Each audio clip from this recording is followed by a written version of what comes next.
Berikutnya pemirsa, dalam rangka memperkuat kerjasama Indonesia dan Amerika Serikat, Badan Kerjasama Antar Parlemen atau BKASAP DPR RI menjalin kerjasama strategis dalam sektor energi dengan Kongres Amerika Serikat. Ya, kesepakatannya Parlemen DPR RI dan Kongres Amerika Serikat sepakat bersama-sama membangun hilirisasi energi secara berkelanjutan.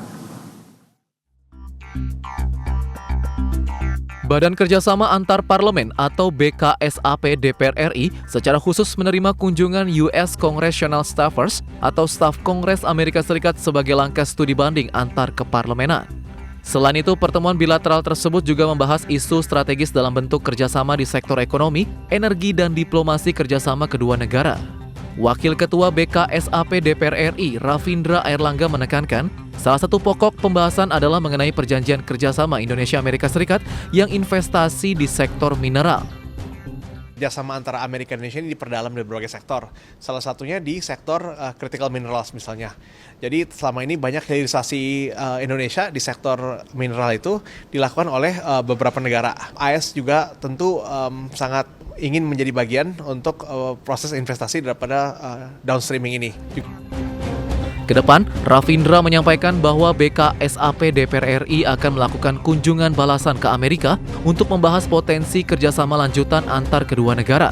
Potensi kerjasama akan didorong dalam berbagai sektor, terutama di sektor hilirisasi energi serta di bidang pendidikan, teknologi, dan sains. Dari Jakarta, IDX Channel.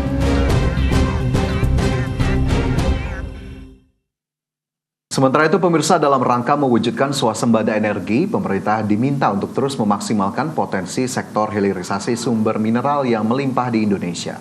Ya, Wakil Ketua Komisi 12 DPR RI, Putri Zulkifli Hasan mendesak pemerintah, khususnya Kementerian Energi dan Sumber Daya Mineral, SKK Migas dan PGN untuk segera memaksimalkan produktivitas minyak dan gas sebagai bagian dari pengendalian harga pasok. Pasalnya dengan kestabilan harga, potensi optimalisasi industri berbasis hilirisasi mineral bisa tercapai target swasembada energi. Terlebih lagi, Indonesia tengah berupaya memasuki era transisi energi dengan memanfaatkan banyak sumber bahan energi baru terbarukan. Tetapi yang terjadi di sini masih banyak industri-industri yang belum mendapatkan pasokan yang stabil, serta banyak juga industri-industri yang mengeluhkan bahwa mereka harus membayar di atas HGBT.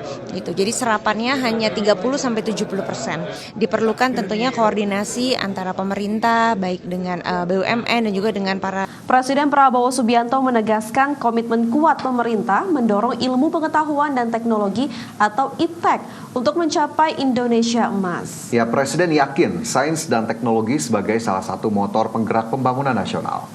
Dalam pidato utama di Konvensi Sains, Teknologi, dan Industri Indonesia atau KSTI tahun 2025 yang diadakan Sasana Budaya Ganesha Institut Teknologi Bandung, Jawa Barat, Presiden Prabowo menegaskan forum ini strategis menjadi penanda komitmen kuat pemerintah dalam menjadikan sains dan teknologi sebagai salah satu motor penggerak pembangunan nasional menuju Indonesia Emas 2045. Di mana dengan menyatukan kekuatan para peneliti, akademisi, dan pelaku industri khususnya di bidang sains, teknologi, teknik, dan matematika bisa berkontribusi memajukan bangsa dan negara. Presiden berharap dengan IPTEK muncul inovasi untuk mempercepat pertumbuhan dan pemerataan ekonomi dengan kemampuan SDM yang unggul dan tata kelola sumber daya yang besar yang dimiliki Indonesia.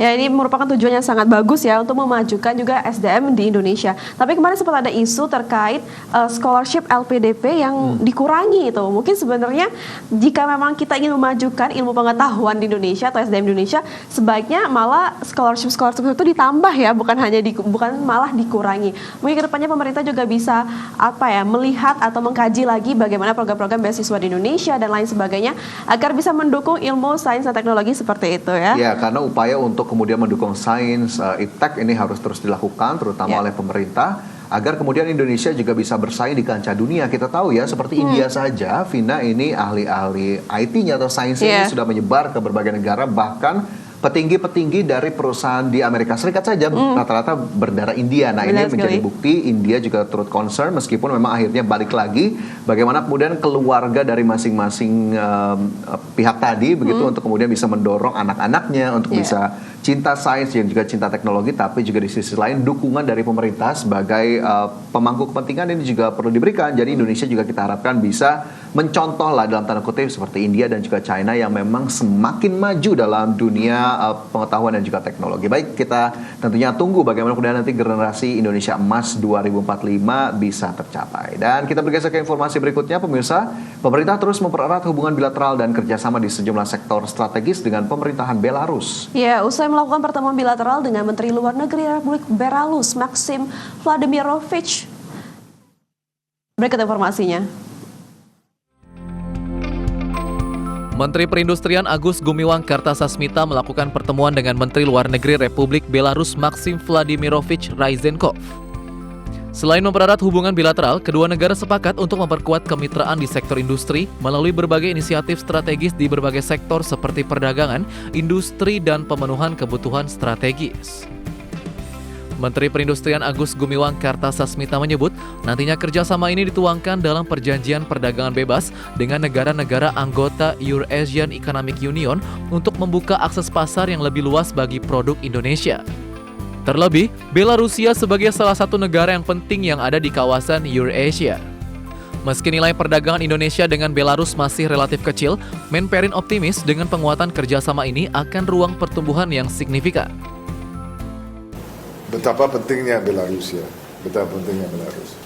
Belarus itu jangan hanya kita lihat sebagai Belarus, tapi dia menjadi bagian yang sangat penting ya, di kawasan Eurasia tersebut. Ya. Jadi kalau kita bisa baik mempunyai hubungan yang kuat dengan Belarus, itu akan lebih mempermudah barang-barang kita untuk bisa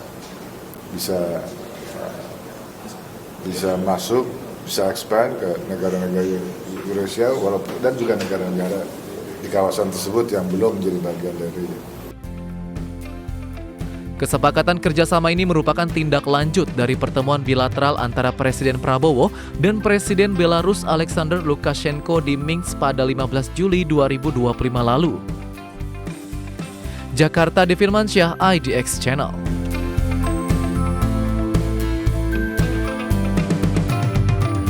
Kembali bersama kami di Prime Market Highlights, pemirsa. Kamar Dagang dan Industri atau Kadin Indonesia mengapresiasi capaian pertumbuhan ekonomi kuartal 2 2025 sebesar 5,12%. Ya, angka pertumbuhan ekonomi tersebut diakui menjadi kabar baik bagi dunia usaha.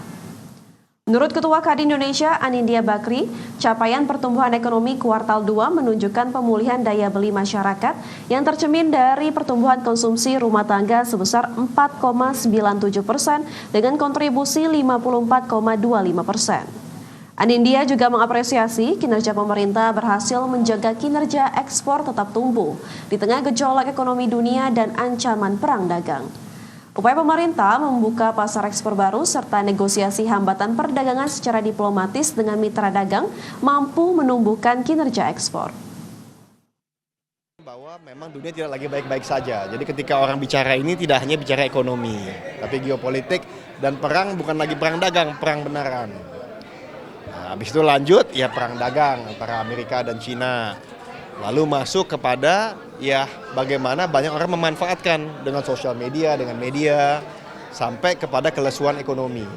Nah tentunya karena itu semua ya ekonomi jadi tidak gampang bergeliat. Tapi baiknya Indonesia ialah walaupun dalam keadaan seperti ini, tetap di kuartal 2 sempat turun tapi naik lagi ke 5-12%. Ini yang kita apresiasi dari Kadin.